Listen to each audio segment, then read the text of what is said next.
আসসালামু আলাইকুম রহমতুল্লাহ।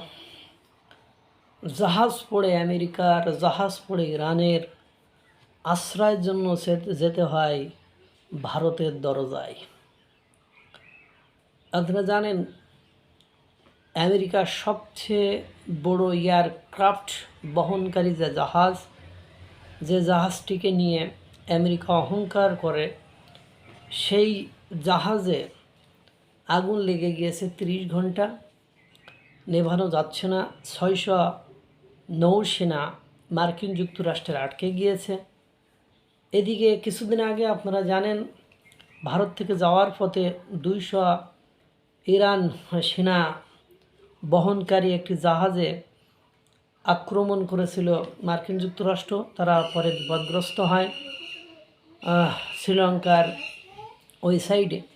পরে তাদেরও একটা সমস্যা হয়েছে, সেখানে 3টি জাহাজকে ভারত আশ্রয় দিয়ে তাদের 184 জন সেনার থাকা খাওয়ার ব্যবস্থাও করেছে ভারত।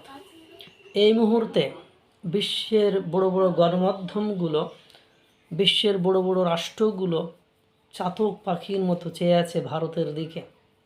কেননা হরমুজ প্রণালী ইতিমধ্যে বন্ধ। দুই একটি দেশের তেলবাহী ট্যাঙ্কার বা জাহাজ সে অঞ্চল দিয়ে পার হতে পারছে, তার মধ্যে একটি দেশ ভারত। এবং আপনারা জানেন, ভারতের পররাষ্ট্রমন্ত্রী এস জয়শঙ্কর, তিনি ডিপ্লোম্যাটের ক্ষেত্রে, কূটনীতির ক্ষেত্রে অনবদ্য। বর্তমান সময়ে ওনার মতো ডিপ্লোম্যাটিক পাওয়ার বা স্ট্রেংথ অন্য কোনো ব্যক্তির বিশ্বে আছে কিনা অজানা। যখন হরমুজ প্রণালী নিয়ে বিপদে পড়ে গিয়েছে পুরো বিশ্বর ন্যাটো, ইউরোপীয় ইউনিয়ন, ন্যাটো, এরা যখন বিপদগ্রস্ত, না পারছে আমেরিকাকে ছাড়তে, না পারছে আমেরিকাকে ধরতে, এ অবস্থায় তারা চাতক পাখির মতো চেয়ে আছে ভারতের দিকে। এবং সেসফেয়ার যেটাকে বলে, যে যুদ্ধবিরতি, এই মুহূর্ত কানাডা অথবা ইউরোপের একটি দেশের একজন শাসক বলেছেন যে এস জয়শঙ্কর চাইলে ইরান এবং ইসরায়েলের এবং আমেরিকার যে যুদ্ধ চলমান, সেটা যুদ্ধবিরতিতে যেতে পারে। এই ডিপ্লোম্যাটিক পাওয়ার,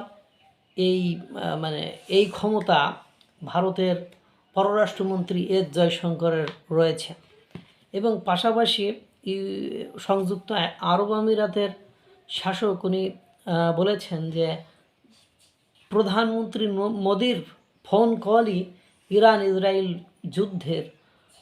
যুদ্ধবিরতির দিকে নিয়ে যেতে পারে।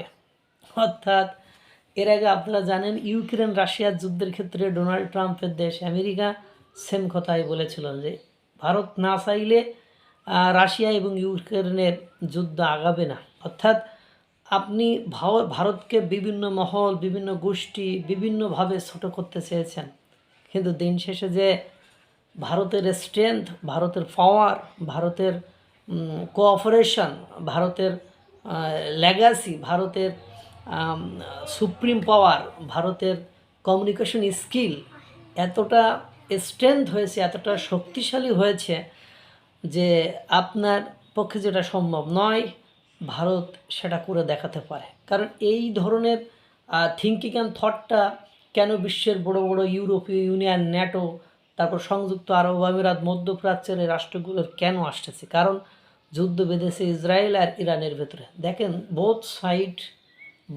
সাইড ইসরায়েল এর আগেই বলেছে ধন্যবাদ ভারতকে আমাদের সহযোগিতা করার জন্য। আবার এদিকে ইরানের সেনাদেরকে আশ্রয় দিচ্ছে, তাদেরকে ফুড সাপ্লাই করেছে। এই যে ইরান 2 দিন আগেও ডিমান্ড করেছে ভারতের কাছে যে তাদের দেশে আহত ব্যক্তিদের জন্য জরুরি চিকিৎসা সেবা এবং ঔষধ এবং চিকিৎসা যন্ত্রপাতি পাঠানোর জন্য তারা রিকোয়েস্ট করেছে ভারতের কাছে। দ্যাট মিন্স বোথ সাইড, এই যুদ্ধের উভয় অংশই, ইসরায়েল এবং ইরান, তারা কোনো না কোনো ফরম্যাটে ভারতের কাছে ধরা। অর্থাৎ ভারতের সাথে তারা, দেখেন, দুনিয়ার সবার সাথে তারা রিলেশন ব্রেকআপ করছে, দুনিয়ার সবার সাথে তারা নিজেদেরকে ডিটাচড করে ফেলেছে, তাদেরকে বিচ্ছিন্ন করে ফেলেছে।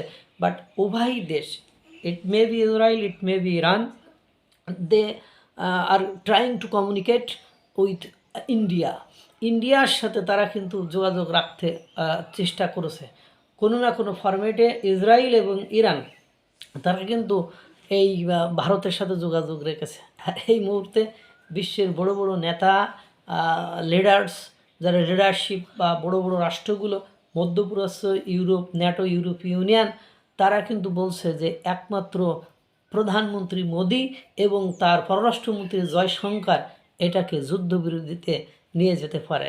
তাদের এই অ্যাবিলিটি, স্ট্রেংথ, তাদের এই সক্ষমতা আছে, তাদের এই ডিপ্লোম্যাটিক পাওয়ার তাদের ভেতরে আছে।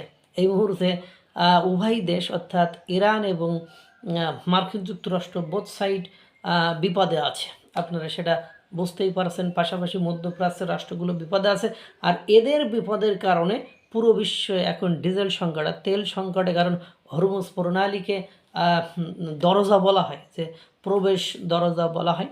সুতরাং সেটাকে ব্যবহার না করতে পারলে বিশ্বের সংকট আরও অ্যাকিউট হবে, আরও তীব্রতর হবে, যেটাকে মানিয়ে চলা বা মেনে নেওয়া বা এটাকে এই অবস্থায় রেখে সামনে আগানো কঠিন হয়ে যাবে। কারণ ডিজেল ছাড়া কলকারখানা, অন্যান্য আনুষঙ্গিক বিষয়গুলো একেবারে স্থবির হয়ে যাবে। এজন্য ভারতকে দিন শেষে গালিগালাজ করেন আর যাই করেন, ভারত কিন্তু সর্বত্রই তাদের সক্ষমতা, দক্ষতার সাথে দেখিয়ে যাচ্ছে। আল্লাহ তাআলা সকলকে ভালো রাখুক, সুস্থ রাখুক। আসসালামু আলাইকুম ওয়া রাহমাতুল্লাহ।